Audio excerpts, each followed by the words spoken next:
Hello everyone, आप सबका बहुत बहुत स्वागत है आपके अपने चैनल करिश्मा एकेडमी पर। वीडियो शुरू करने से पहले जिन्होंने मेरे चैनल को सब्सक्राइब नहीं किया वो सब्सक्राइब कर लें और बेल आइकन को भी प्रेस कर लें।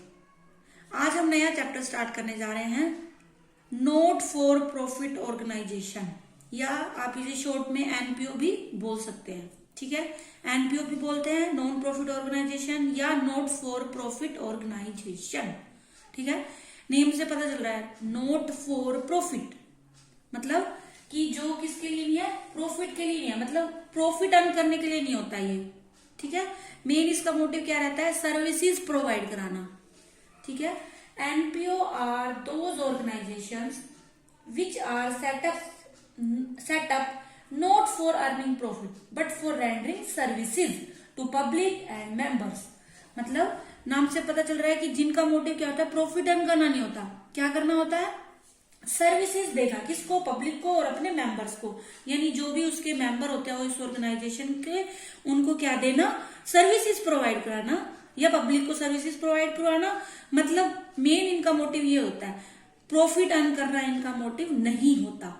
प्रॉफिट अर्न करने का मोटिव मतलब ये नहीं होता कि इनको प्रॉफिट नहीं होता, इनके पास भी मतलब कई बार क्या होता है, इनकम ज्यादा हो जाती है सोर्सेज से, तो उसको हम क्या बोलते हैं, प्रॉफिट नहीं बोलते, उसको हम सरप्लस बोलते हैं इसके अंदर। ठीक है, सरप्लस, और लॉस नहीं बोलते उसको, अगर कभी हो जाए तो उसको क्या बोलते हैं, डेफिसिट बोलते हैं।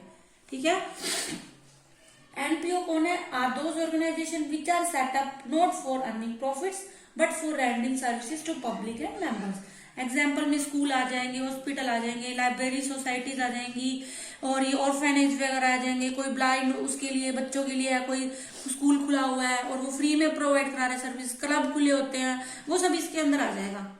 ठीक है, क्लब्स हो जाते हैं, ठीक है, वो आ जाएगा। This organisation don't prepare profit and loss account. ये अकाउंट, ये जो है organisation profit and loss account नहीं बनाते, बल्कि क्या बनाते हैं, receipt and payment account, income and expenditure account बनाते हैं। ठीक है, जिनका प्रॉफिट, मैं ये आगे और एक्सप्लेन करूंगी। ठीक है, द पर्सन्स और the groups of individuals who govern and manage the working of an NPO are known as trustee. इनको कौन चलाता है, ग्रुप ऑफ पीपल, मतलब लोगों का समूह, जिसको क्या बोलते हैं, जो इसको क्या करता है, मैनेज करता है, उसको क्या बोलते हैं, ट्रस्टी बोलते हैं, ट्रस्टी। ठीक है, ये था नॉन प्रॉफिट ऑर्गेनाइजेशन का मीनिंग, मतलब those organisation which are not set up for profit, ठीक है, which is set up for rendering services to public and members. अब देखो फीचर्स, फीचर्स में देखो सबसे पहले एंटिटी। एंटाइटी मीन्स मतलब क्या होती है, इसकी सेपरेट एंटिटी है। ठीक है, क्या है, सेपरेट एंटिटी, मतलब कि क्या है, अपनी, इसकी क्या होती है, सेपरेट एंटिटी होती है। ठीक है, इसका मतलब क्या है कि अगर मान लो फ्यूचर में कोई भी फ्रॉड होता है, ठीक है, तो जैसे होता है ना, आपने कंपनी में भी पढ़ा था, सेपरेट एंटिटी होती है, उसके सदस्यों से, मतलब जो भी उसके शेयर होल्डर होते हैं, और जो वो होता है कंपनी, मतलब कंपनी अपने नाम से सब कुछ कर सकती है, उसके ही नाम से मतलब बिजनेस चलता है, जो भी होता है। सेम वही यहाँ पे भी क्या है, इसकी जो भी ट्रस्टी है या उस अलग होते हैं, और इसके मतलब सब कुछ इसके नाम से ही होगा। कोई भी अगर फ्रॉड होता है तो कंपनी पर, मतलब जो भी ऑर्गेनाइजेशन है, इस पर क्या किया जा सकता है, केस किया जा सकता है। ठीक है, ये होता है सेपरेट एंटिटी। ठीक है, नेक्स्ट देखो पर्पस। पर्पस अभी बताया था, क्या करना, सर्विसेज प्रोवाइड कराना, मतलब प्रॉफिट अर्न करना नहीं होता, क्या करना होता है, सर्विसेज प्रोवाइड करना, किसको, पब्लिक को भी और अपने मेंबर्स को भी। ठीक है, ओनरशिप, ओनरशिप अभी मैंने बताया है किसकी रहती है, एक तरह से आप कह सकते हो ट्रस्ट की रहती है। ठीक है, सोसाइटी या किसकी रहती है, ट्रस्ट की रहती है, आप ऐसे भी कह सकते हो, ओनरशिप रहती है इनके ऊपर।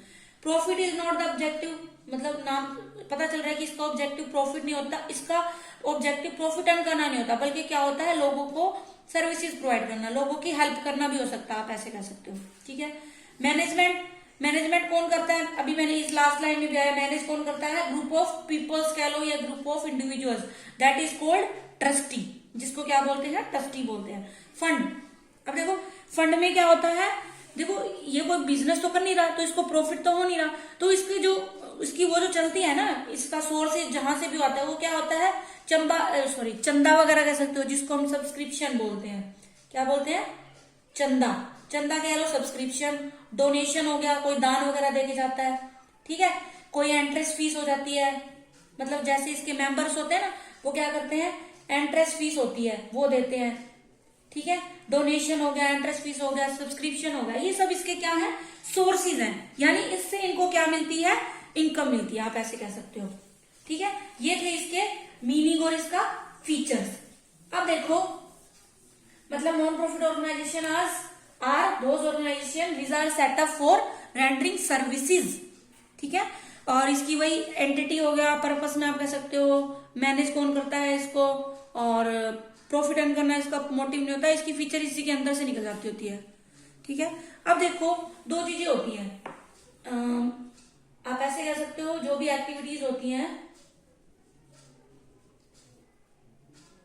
एक तो होती है हमारी प्रॉफिट अर्न एक्टिविटीज, ठीक है, प्रॉफिट अर्न एक्टिविटीज, और दूसरी कौन सी होती है हमारी, सोशल कह सकते हो आप, सोशल एक्टिविटीज, ठीक है। देखो, इसमें सबसे पहले क्या बनता है, आपको पता है ट्रायल बैलेंस बनता है, ठीक है। यहां भी क्या बनता है, ट्रायल बैलेंस बनाते हैं ये।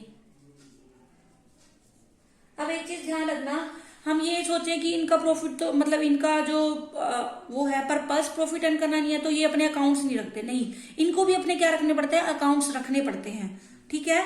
तो देखो, सेम वही, ये तो हो गए जैसे प्रॉफिट अर्न करने वाली ऑर्गेनाइजेशन मान लो, ये नॉन प्रॉफिट मान लो, तो इसमें भी सबसे पहले क्या बनता है, ट्रायल बैलेंस, फिर ट्रायल बैलेंस से क्या बनाते हैं, ट्रेडिंग अकाउंट बनाते हैं, है ना, ट्रेडिंग अकाउंट बनता है, प्रॉफिट एंड लॉस अकाउंट बनता है, और फिर बनती है बैलेंस शीट, ठीक है। बट इसमें क्या बनता है, रिसिप्ट एंड पेमेंट अकाउंट, क्या बनता है, रिसिप्ट एंड पेमेंट अकाउंट, फिर क्या बनता है, income and expenditure account, expenditure account, और लास्ट में क्या बनती है, बैलेंस शीट बनती है। बस यही डिफरेंस है इसमें, ठीक है। ये जो अर्न करते हैं इनको होता है प्रॉफिट या लॉस, इसमें हम प्रॉफिट या लॉस वर्ड का यूज नहीं करते, इसमें हम क्या करते हैं, सरप्लस या डेफिशिएंट वर्ड का यूज करते हैं। अगर इनको इनकम ज्यादा हो रही है तो वो उसको सरप्लस बोलते हैं, और उसको मतलब कहाँ करते हैं, सर्विसेज में आगे खर्च कर देते हैं, मतलब जिनको हेल्प की जरूरत होती है वहां पे हेल्प कर देते हैं ये, ठीक है। और इनको इनकी जो इनकम का सोर्स है वो यही है, सब्सक्रिप्शन वगैरह होगी, डोनेशन हो गई, एंट्रेंस फीस होगी, लाइफ मेंबरशिप फी होगी, ये सारे आपके आगे आएंगे, ठीक है। तो ये हो गया हमारा, ये तो हो गए जो हमारे आपने पढ़ा था सोल प्रोप्राइटर का, वो ये रखते हैं। और ये क्या रखता है, इनको क्या बनाने पड़ेंगे, या आप शॉर्ट में कह सकते हो कि जो एनपीओज हैं उनके फाइनेंशियल अकाउंट कौन से हैं, फाइनेंशियल स्टेटमेंट ऑफ एनपीओ। सबसे पहले होता है हमारा रिसिप्ट एंड पेमेंट अकाउंट, ठीक है। दूसरा हमारा बनता है इनकम एंड एक्सपेंडिचर अकाउंट, ठीक है। लास्ट में हमारी बनती है बैलेंस शीट, वही बनता है जैसे उसमें बनता है, ठीक है। अब देखो एक चीज, अब ये ध्यान रखना, अब एक एक करके हम इनको पढ़ेंगे, और देखना ये जो मेन है ना हमारा, ये बनाना आता है, इसमें से हमारा 5 मार्क्स का क्वेश्चन आता है, आप ऐसे कह लो, मतलब वैसे टोटल एनपीओ कितने मार्क्स का आता है, 10 मार्क्स का आता है, 10 मार्क्स का एनपीओ आएगा, जिसमें से 5 नंबर का तो ये क्वेश्चन होगा कि आपको इनकम एंड एक्सपेंडिचर अकाउंट बनाना होगा, आपको ये दिया होगा, रिसिप्ट एंड पेमेंट अकाउंट दिया होगा, आपको इससे ये बनाना होगा, ठीक है। और एक बाकी जो 3 और 2 नंबर के एक एक और क्वेश्चन आ जाते हैं, वो एडजस्टमेंट होती है, जैसे सब्सक्रिप्शन की एडजस्टमेंट होती है, ठीक है, मटेरियल कंज्यूम्ड की, वो आगे आपके सारे आएंगे, मतलब ऐसे क्वेश्चन आएगा, 5 + 3 + 2 कह लो आप, 5 नंबर का तो यही आ गया, 3 और 2 में इन टॉपिक्स के ऊपर क्वेश्चन होता है, ठीक है। तो आज हम देख रहे हैं पहले रिसिप्ट एंड पेमेंट अकाउंट, इसका बेसिक पढ़ लेते हैं, कंसेप्ट में जो भी सारा है, ठीक है। अब देखो जो भी हमारा रहेगा ना रिसिप्ट एंड पेमेंट अकाउंट में, देखो ये जो है रिसिप्ट एंड पेमेंट, ये क्या है, नाम से पता चल रहा है, रिसिप्ट एंड पेमेंट, पेमेंट यानी भुगतान, रिसिप्ट यानी प्राप्तियां, ठीक है, प्राप्ति और भुगतान खाता बोलते हैं वैसे हिंदी में इसको, ठीक है। अब देखो ये कैसे होता है, कैश बुक की तरह होता है, जैसे हमने बनाया था ना, आपने क्या बनाई थी 11th क्लास में, कैश बुक बनाना सीखा था, तो ये भी क्या है, हमारी कैश बुक की तरह ही है, ठीक है। क्या है ये, कैश बुक की तरह ही है, बस कैश बुक में ये डिफरेंस था कि हमें क्रोनोलॉजिकल ऑर्डर में एंट्रीज लिखनी पड़ती थी, मतलब जैसे 11 कोई जो एंट्री मान लो सेल की 2 बार, तो हम 2 बार ही लिखते थे, ठीक है। तो फिर हमने 12 को की, जो भी किया, फिर 13 को दोबारा सेल की, तो मतलब हम अलग अलग लिखते थे डेट वाइज, ठीक है। लेकिन इसमें ऐसा नहीं करते, डेट वाइज नहीं लिखते, ठीक है। जो एक तो आपने क्या करना है, ध्यान रखना है कि जो रिसिप्ट एंड पेमेंट है वो क्या शो करता है, कैश और बैंक का बैलेंस शो करता है, आप ऐसे कह सकते हो, ठीक है। ये क्या है, एक तो क्या है, ये समरी है, क्या है ये, इट इज अ समरी, किसकी, summary of cash and bank balance, ठीक है, बैंक बैलेंस क्या है, ये समरी है किसकी, कैश और बैंक बैलेंस की। और ये कब बनता है, ये कब बनाया जाता है, it is prepared at the end of the year, कब बनता है, साल में एक बार बनता है, end of the financial account तो एक बार ही बनते हैं ना साल में, ठीक है। अब देखो ये क्या है, इसका नेचर क्या है, देखो कैश बुक की तरह है, तो कैश बुक हमारी क्या है, रियल अकाउंट होता है, तो ये भी क्या है, रियल अकाउंट है, it's nature is like a real account, ठीक है। तो क्या है, ये रियल अकाउंट की तरह होता है, ये क्वेश्चन बन जाता है, ठीक है, किसकी तरह होता है, ये रियल अकाउंट की तरह होता है, ठीक है। अब जैसे अब जब भी आप क्या बनाते थे, कैश बुक बनाते थे, तो उसकी 2 साइड होती थी, डेबिट क्रेडिट। तो यहाँ पे तो सारी क्या होती थी, जो भी हमारी रिसिप्ट हो रही थी वो, और यहाँ पे सारी क्या होती थी, पेमेंट।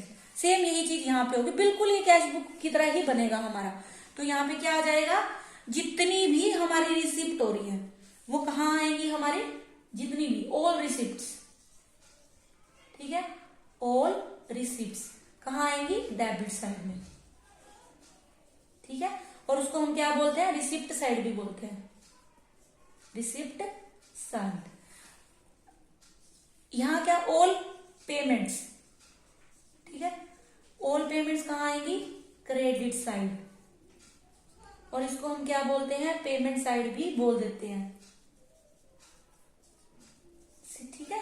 ये देखो रियल अकाउंट है तो मतलब क्या होगा, अगर वो बढ़ रहा है तो डेबिट में आएगा, कम हो रहा है तो वो क्रेडिट में आएगा, वही चीज। सारी रिसिप्ट हो रही है तो वो डेबिट साइड में आ जाएंगी, ऑल पेमेंट है तो वो कहाँ जाएंगी, हमारी क्रेडिट साइड में आ जाएंगी, ठीक है। और एक चीज और ध्यान रखना है आपने कि जो इसमें है ना, हर टाइप का, चाहे वो कोई भी रिसिप्ट हो रही है, चाहे वो कैपिटल नेचर की है, ठीक है, चाहे वो रिवेन्यू नेचर की है, दोनों इसके अंदर आएंगी, ठीक है।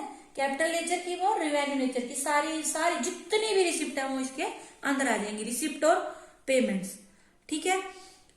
उसके बाद हमारा है, ये था हमारा हल्का फुल्का, मतलब कि कैसे हमने वो करना है, सारी रिसिप्ट पेमेंट का बेसिक टर्म, हमने यही चीजें ध्यान रखनी है। जितनी भी रिसिप्ट हो रही हो वो सारी हमारी डेबिट साइड में आ जाएंगी, और जितनी भी हमारी वो हो रही है, हमारी पेमेंट्स हो रही है, वो सारी हमारी कहाँ आ जाएंगी, क्रेडिट साइड में आ जाएंगी, ठीक है। ये चीजें ध्यान रखना, क्या है, कैश और बैंक बैलेंस की समरी है एक तरह से, एंड ऑफ द ईयर बनाया जाता है, रियल अकाउंट होता है ये भी। ऑल रिसिप्ट डेबिट साइड में आएंगी, ऑल पेमेंट्स क्रेडिट साइड में आ जाएंगी, और क्या आएंगी, सारे जो भी कैपिटल नेचर का है या रिवेन्यू नेचर का, वो सब इसके अंदर आ जाता है, ठीक है। ये था हमारा। और एक और चीज ध्यान रखना, इसमें क्या करना है, हमने सारी क्या करनी है, कैश ट्रांजेक्शन करनी है। जैसे हम उसमें लिखते थे ना, कैश बुक में सारी क्या लिखते थे हम, कैश ट्रांजेक्शन एंट्री करते थे ना, वही सेम इसके अंदर भी क्या करनी है, कैश ट्रांजेक्शन को एंटर करना है। इग्नोर किसको करना है, क्रेडिट ट्रांजेक्शन को, ठीक है, इग्नोर क्रेडिट ट्रांजेक्शन, ठीक है। ये था हमारा real receipt and payment account का सारा बेसिक था ये, ठीक है। कल हम इसका क्या करेंगे, मतलब वैसे आपको कैसे क्वेश्चन दिया होगा, आपको रिसिप्ट एंड पेमेंट अकाउंट तो बना के ही दिया होगा, आपको क्या बनाना होगा, उससे इनकम एंड एक्सपेंडिचर अकाउंट बनाना होगा, ठीक है। आई होप आपको अच्छे से समझ आया होगा। और कल हम इसके क्या करेंगे, मेन ये वाला टॉपिक स्टार्ट करेंगे, साथ में बेसिक करके फिर उसके बाद न्यूमेरिकल भी स्टार्ट कर देंगे, ठीक है। फिर थोड़ी सी एडजस्टमेंट भी आएंगी, जैसे सब्सक्रिप्शन की आ जाएगी, इंटरेस्ट फीस की आ जाएगी, डोनेशन वगैरह की आ जाएंगी, फंड्स आ जाएंगे, वो सारा हम करेंगे धीरे धीरे, ठीक है। इंपॉर्टेंट चैप्टर है, 10 मार्क्स का इसमें से आता है, धीरे धीरे करना, अच्छे से करना, एक बार ऐसे करना कि आपको दोबारा इसको टच करने की भी जरूरत ना पड़े, ठीक है। तो मेरी वीडियोस को पूरा देखें, लाइक करें, शेयर करें, और कल फिर मिलते हैं एक नई वीडियो के साथ। तब तक के लिए टाटा, बाय बाय, शब्बा खैर, थैंक्स फॉर वॉचिंग।